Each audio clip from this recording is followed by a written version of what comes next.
Vážený pane předsedo, dámy a pánové, děkuji za možnost zde promluvit. Pro mě je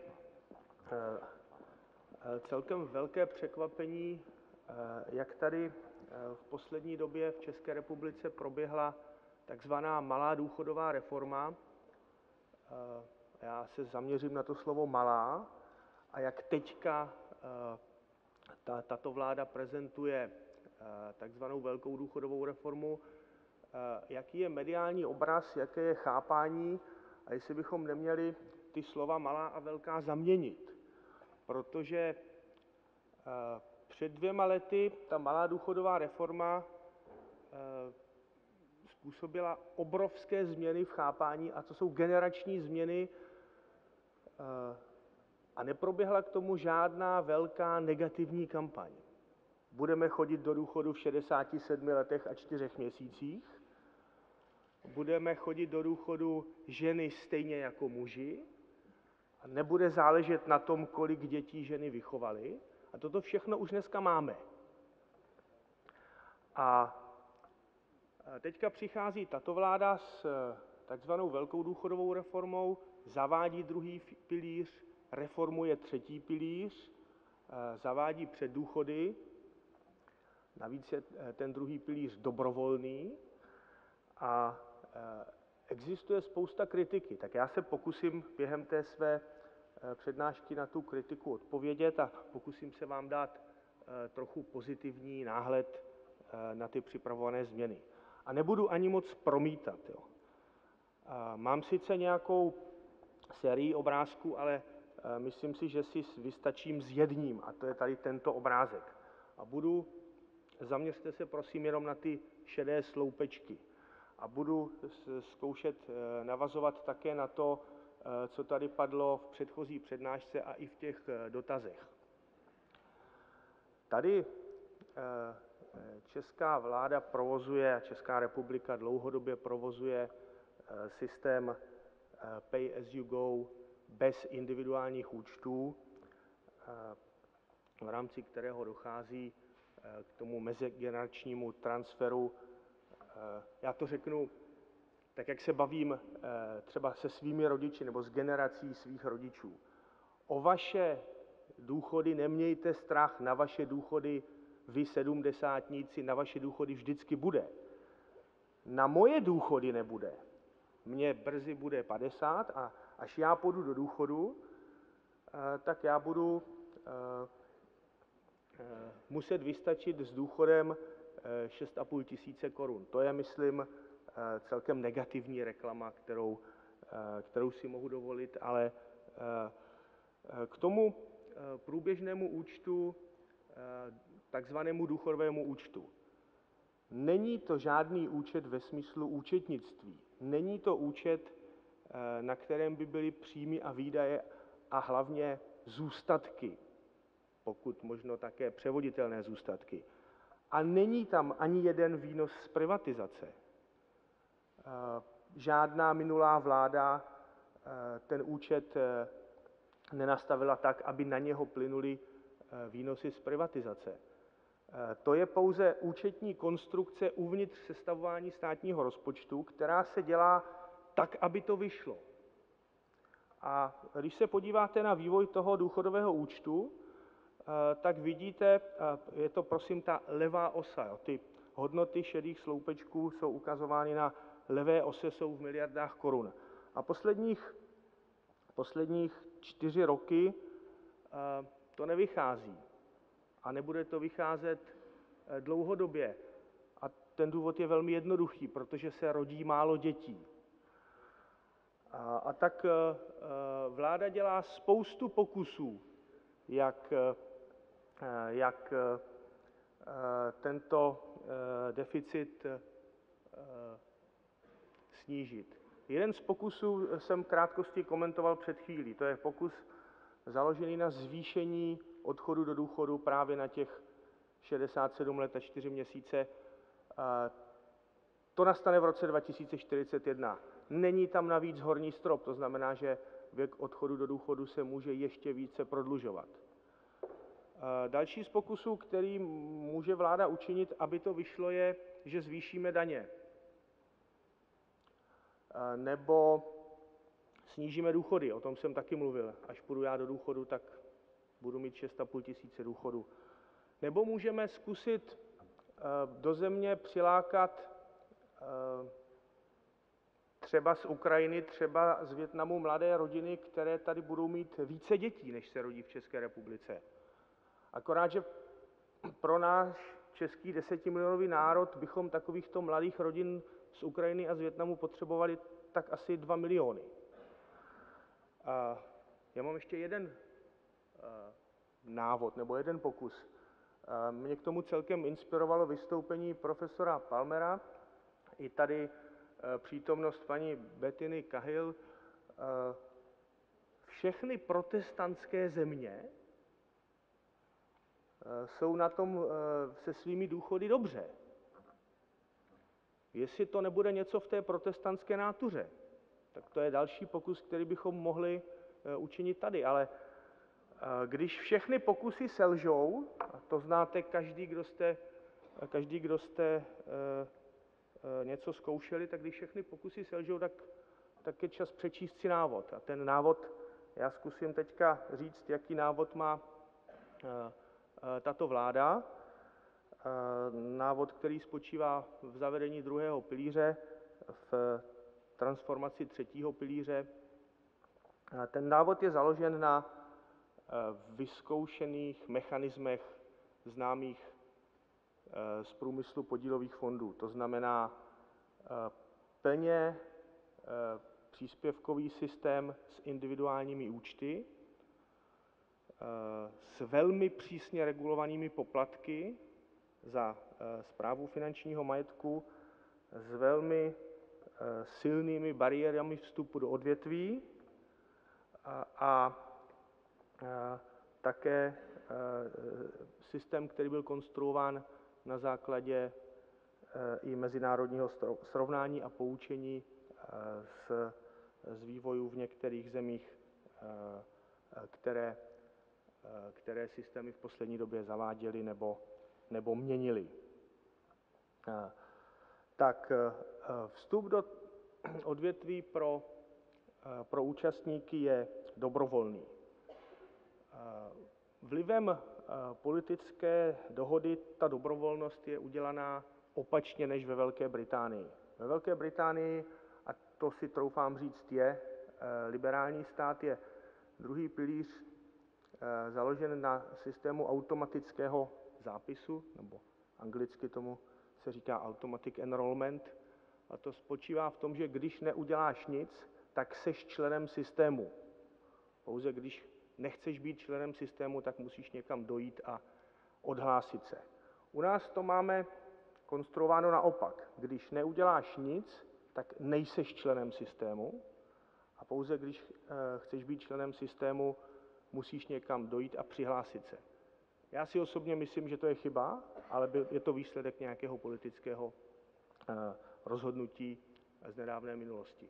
Přitom v České republice máme vyzkoušeno, je to v naprosto jiné oblasti, takový systém automatického zápisu a klidně s tím žijeme, a to je oblast dárcovství orgánů. Když neuděláš nic, tak tvoje orgány po smrtelné nehodě jsou přístupné k vědeckému výzkumu a k transplantaci. Pouze když máš nějaké otázky svědomí, tak musíš někam dojít a odhlásit se z toho režimu. Takže zkušenosti máme a nikdo si příliš na ten automatický zápis nestěžuje.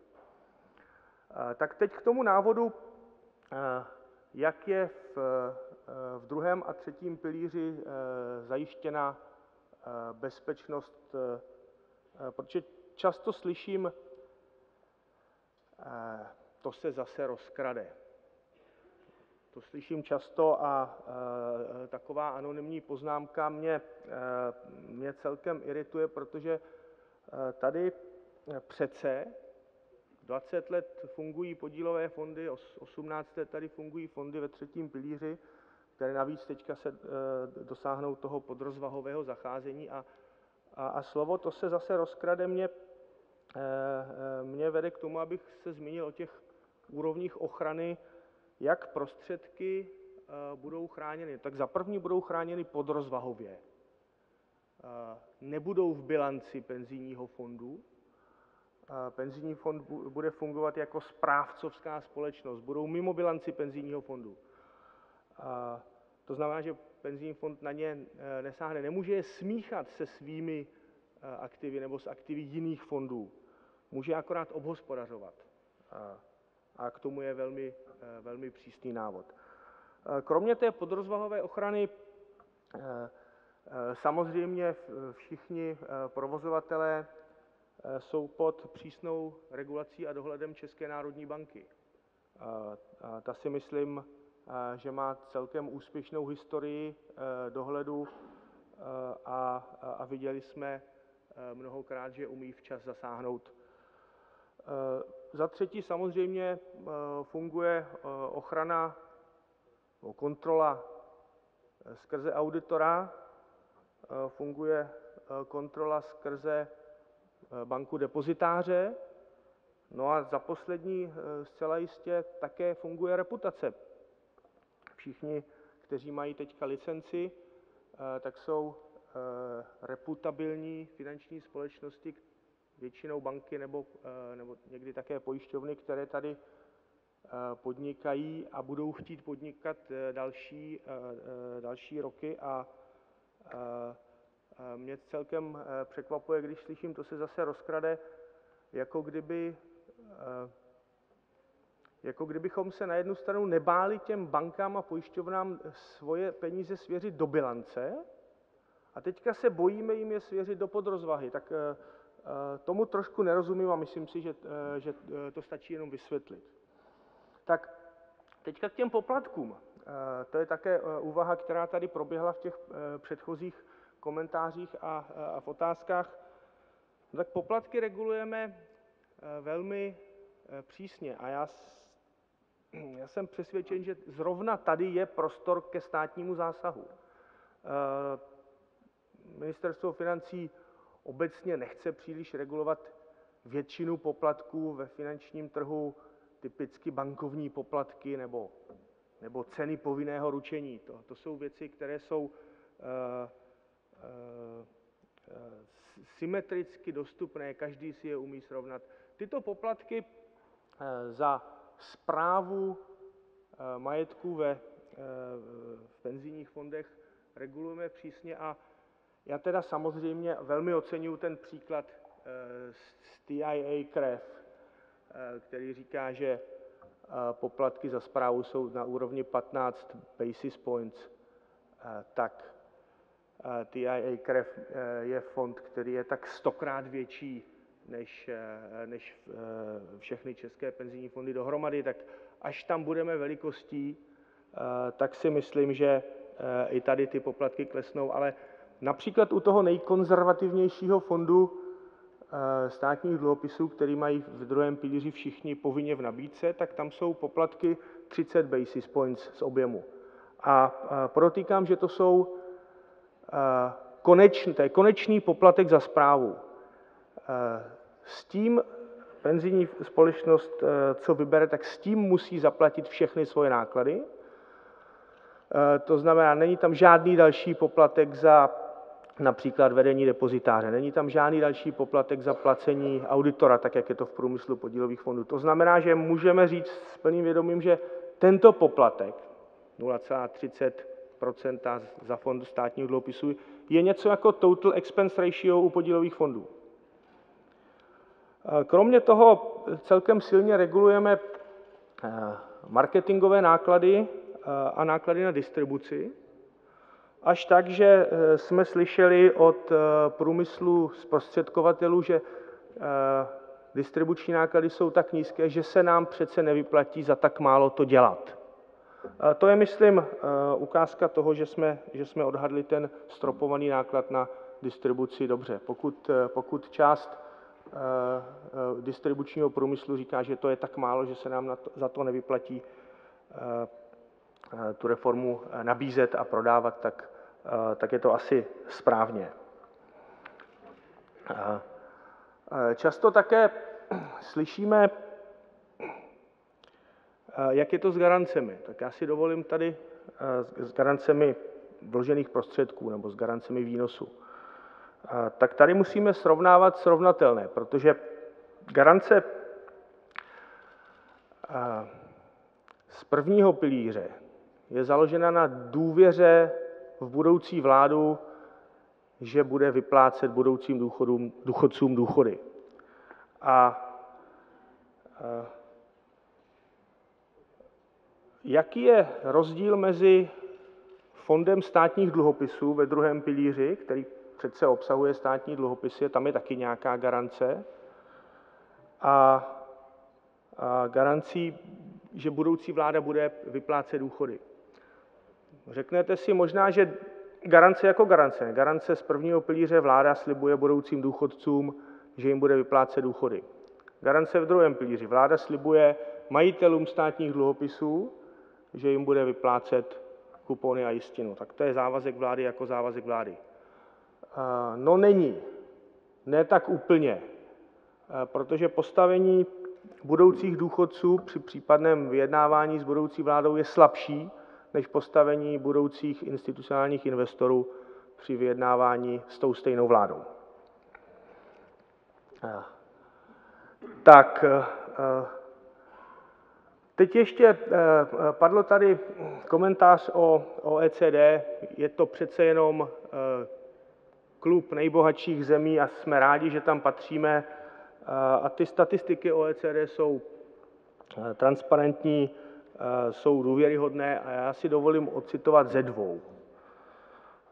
Jedna z těch statistik říká, že Česká republika je suverénně nejhorší v tom, jaké procento budoucích důchodců se spoléhá pouze na státní důchod.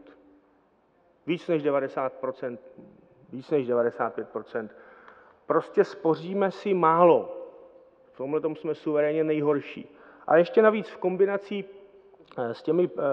s těmi průběžnými garancemi ve současném třetím pilíři jsou i ty výnosy nižší než optimální. Na druhou stranu máme jinou statistiku OECD, která říká, že Česká republika z těch všech členských zemí OECD má suverénně nejmenší počet lidí ohrožených chudobou, a to menší než Nizozemsko, Švédsko a samozřejmě menší než Spojené státy americké. Tak možná to není tak špatné s tím, jak si spoříme málo, možná si jenom spoříme tak, že to v těch statistikách není vidět. Já teďka už v závěru, protože můj čas se krátí, tak já si v závěru dovolím si reakce na dvě poznámky, které tady padly během předchozí debaty. Technická připravenost reformu spustit od začátku, jak jsme na tom. Tak na úrovni Ministerstva financí existuje organizační jednotka jménem Generální finanční ředitelství, která bude provozovat centrální registr smluv. To nebude registr po vzoru registru vozidel, tento registr nebude vyžadovat okamžitou odpověď. Tento registr bude fungovat na principu business to business, to znamená decentralizovaně, bude komunikovat s těmi, dneska jich 8 nebo 9, licencovanými penzijními fondy. A potom, co se tam účastník jednorázově přihlásí a zaregistruje, tak pak už s tímto registrem nebude komunikovat. To je provozně jednodušší věc, než operovat v reálném času. Na úrovni zaměstnavatele máme jasnou dohodu s ICT Unií, že všechny mzdové systémy a softwary v rámci údržbového paušálu budou mít včas naprogramovánu jednu změnu, a to je přidání toho řádku 5%, odvod do druhého pilíře, snížení toho řádku příspěvek do prvního pilíře, pojistné, konkrétně z těch 28 na 25%, ještě konkrétněji bude to z části placené zaměstnancem, která dneska je 6,5%, ta se sníží na 3,5%. To jsou dvě parametrické úvahy, nebo změny, které proběhnou na úrovni výplatní pásky. Samozřejmě na úrovni zaměstnance, aby to vyšlo, tak zaměstnanec účastnící se druhého pilíře musí sáhnout do své peněženky a ty 2% ze své hrubé mzdy přidat. A na výpisu ze svého účtu ve druhém pilíři uvidí každý měsíc, že přišly peníze, které jsou investovány a má za ně nakoupeny reálná aktiva. Takže na výplatní pásce to bude minus 5%, do druhého pilíře v peněžence budou chybět 2% a do prvního pilíře takový zaměstnanec zaplatí o 3% méně.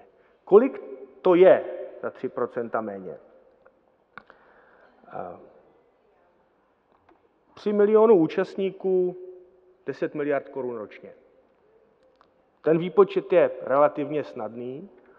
Ten výpočet vychází z nějaké průměrné mzdy. Můžeme se bavit o tom, jestli se účastnit budou zaměstnanci s průměrnou nebo nadprůměrnou mzdou, ale pro pochopení toho výpočtu to nehraje roli. 3%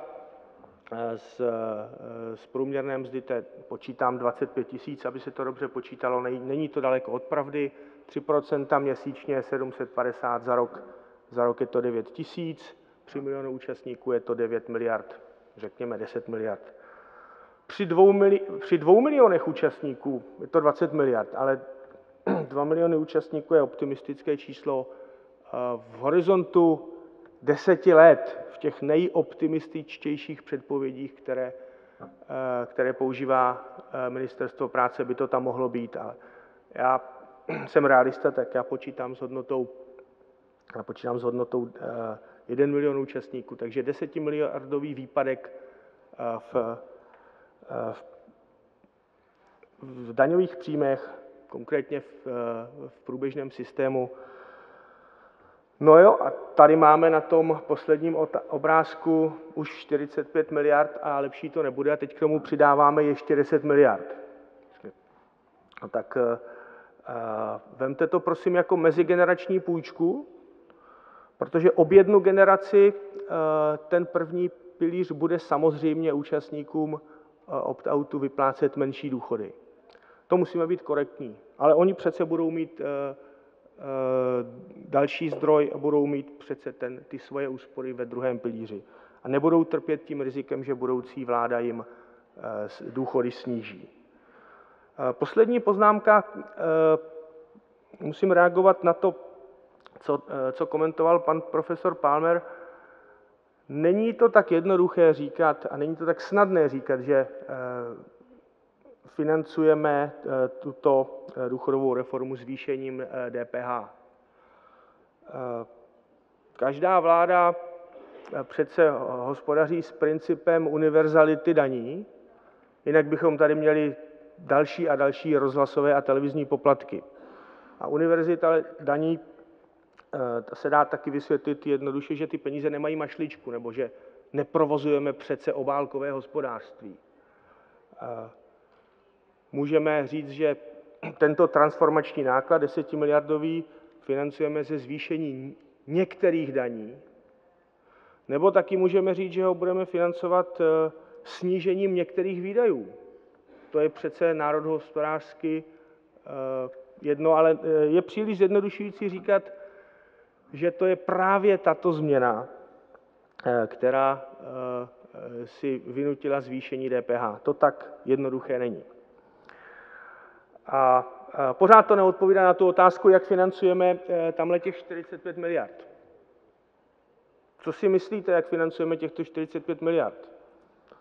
Zvýšením daní nebo snížením výdajů? Jako hotovostně samozřejmě si na ně potřeba půjčit.